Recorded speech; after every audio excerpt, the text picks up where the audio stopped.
Bueno, les voy a contar qué son las genodermatosis.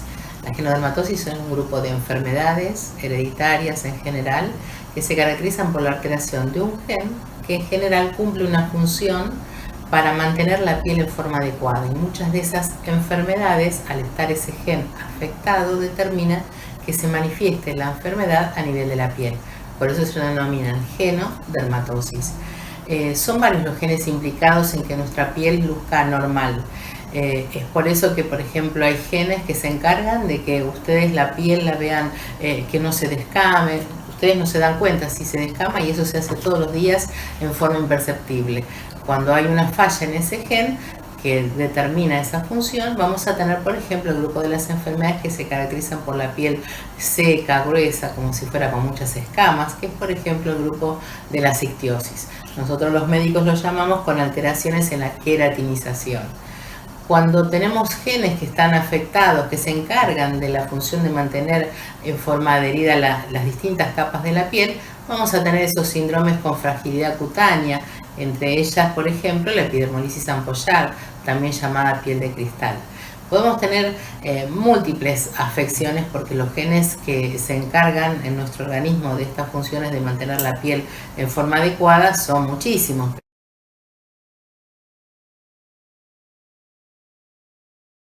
Un poco voy a comentarles cómo empecé yo con la genodermatosis. En realidad, muchas veces uno dice es el destino, la vida, Dios, un camino que uno va ejerciendo, ¿no? Yo comencé mi trayectoria como médica, como pediatra, hice la residencia del Hospital Gutiérrez, y ahí mi primer paciente fue una neurofibromatosis. En ese momento era una enfermedad rara y a lo mejor no fue en ese momento enseguida que yo hice el diagnóstico, sino con los días, porque obviamente era diferente y no era lo habitual que uno podía llegar a ver.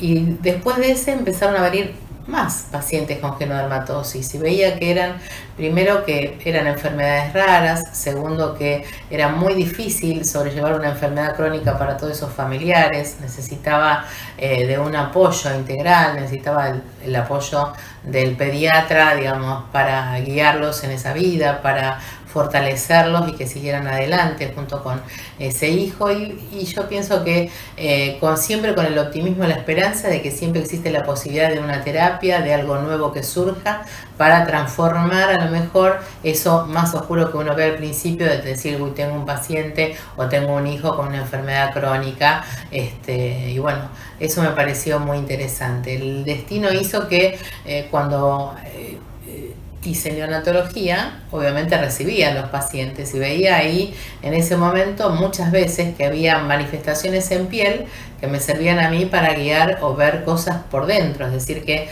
la piel era un espejo y yo a través de la piel podía identificar que ese paciente tenía alguna alteración. Y también las genodermatosis son así, muchas de ellas se aparecen con manchas, por ejemplo las neurofibromatosis que aparecen con muchas manchas café con leche, o las rosis tuberosas con manchas hipocrómicas o pálidas, blancas, y eso me estaba hablando de que yo tenía que investigar qué pasaba con el sistema nervioso, qué pasaba por dentro. Entonces me pareció muy interesante. Tras cartón empecé a tener los primeros pacientes con esta epidermolisis ampollar, que son enfermedades que se caracterizan por la formación de ampollas ante el más mínimo roce o traumatismo, y a veces en forma espontánea, por ejemplo con el calor.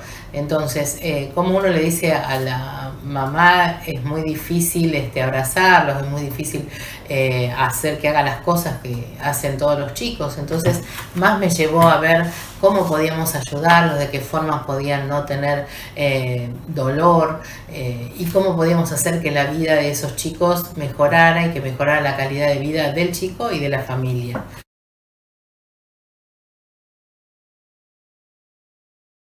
Bueno, por todo esto que les estuve contando, realmente cada vez empezaron a venir más pacientes. Por ejemplo, empecé primero con los pacientes con mucha piel de cristal, es decir, estas epidermolisis ampollares, y yo veía que afuera, en Estados Unidos, en otros lados, dentro de este grupo de epidermolisis ampollar hay muchos subtipos, entonces es muy diferente decir que es una forma simple, de una forma distrófica o de otra forma más compleja.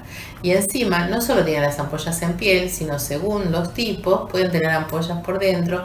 El tratamiento, el seguimiento es completamente diferente. Entonces a mí me fascinaba poder, cómo me gustaría saber cuál es el gen que está comprometiendo en esta epidermolisis ampollar, así yo le puedo decir a la familia cuando nace el bebé que ya tiene ampollas, o por lo menos en los primeros meses, cómo tiene que cuidarlo, cómo tiene que seguir, porque todos les preguntan cuál es el diagnóstico, qué voy a hacer, cómo va a seguir mi chiquito.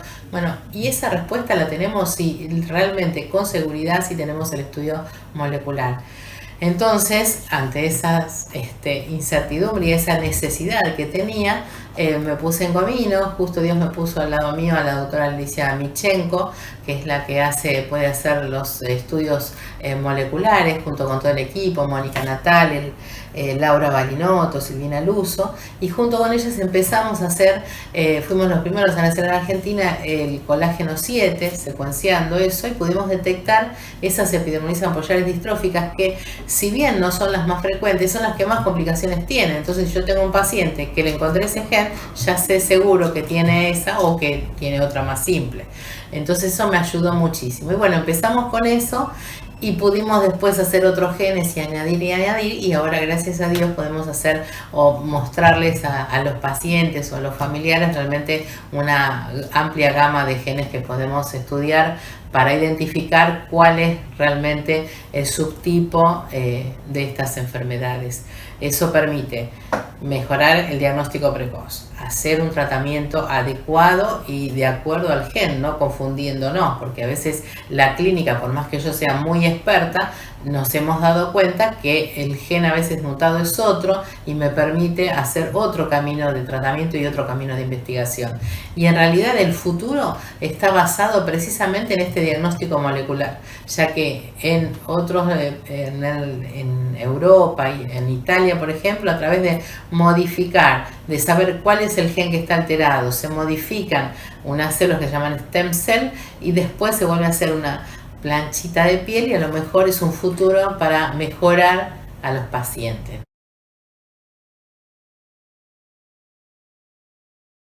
Este trabajo que fuimos haciendo durante años pudo ser realmente, logramos crear en la Facultad de Medicina el Centro de Investigaciones en Genodermatosis y Epidermolisis ampollar, que estamos trabajando con referencia en el Hospital de Niños Ricardo Gutiérrez, y estamos trabajando con el gobierno de la ciudad junto con el CONICET, y así podemos lograr hacer estos estudios moleculares y seguir a los pacientes con esta genodermatosis.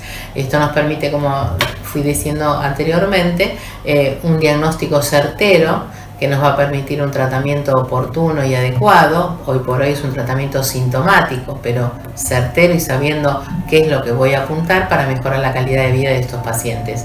Y en un futuro no muy lejano, seguramente que tendremos la terapia definitiva con la terapia génica.